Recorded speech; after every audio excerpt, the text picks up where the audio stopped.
stress by itself. You can have stress-induced hypochlorhydria. This is something that's like super, super well demonstrated in the literature, to where your mind can induce a state of hypochlorhydria in your stomach. So hypo, absence of, chlorhydria, stomach acid. You can stress yourself into having low stomach acid. And then this is like, it creates a problem not overnight. So then people never connect the two, but it creates a problem over months at a time, because stomach acid has a lot of important roles. Like, number one, it helps break proteins down into peptides and amino acids.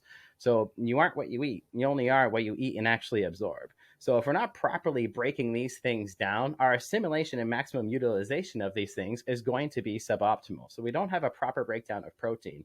That's the number one thing that hydrochloric acid is going to do. Number two, hydrochloric acid is the trigger to close the pyloric sphincter in the esophagus, or the esophageal sphincter. So you're going to close this esophageal sphincter, which is, if it's left open, you're going to get acid reflux and heartburn. So this is actually one of the biggest symptoms of acid reflux, is not too much acid. It's not enough, because you don't have the stomach acid that is supposed to be the trigger to close this sphincter. That is going to reduce quality of life. It can really actually reduce quality of sleep. A lot of people don't know they're getting heartburn while they're sleeping. You're laying down, you're getting heartburn, and impacting sleep quality over time. Again, you don't make these connections because they seem so different, but they're not.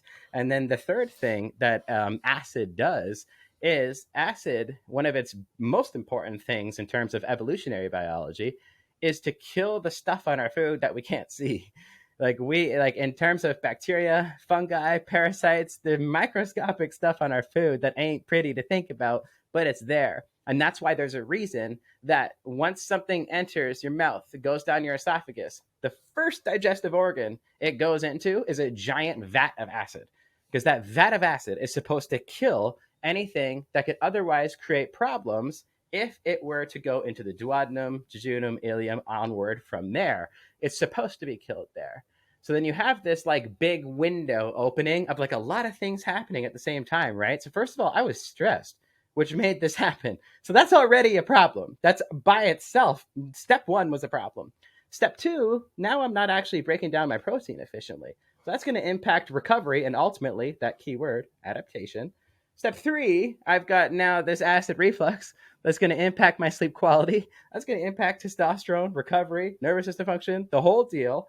And now step four, I am at a greater risk for pathogenic infiltration from parasites, bacteria, or fungi.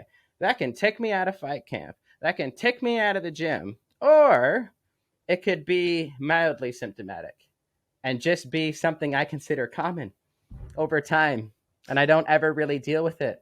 But over time, I'm operating at about 90% of my genetic potential rather than 100% of my genetic potential. But then when you combine all of those symptoms, that's a major stressor, my man. And that's just like one small example that ends up rippling itself into the small things that someone like me has to care about.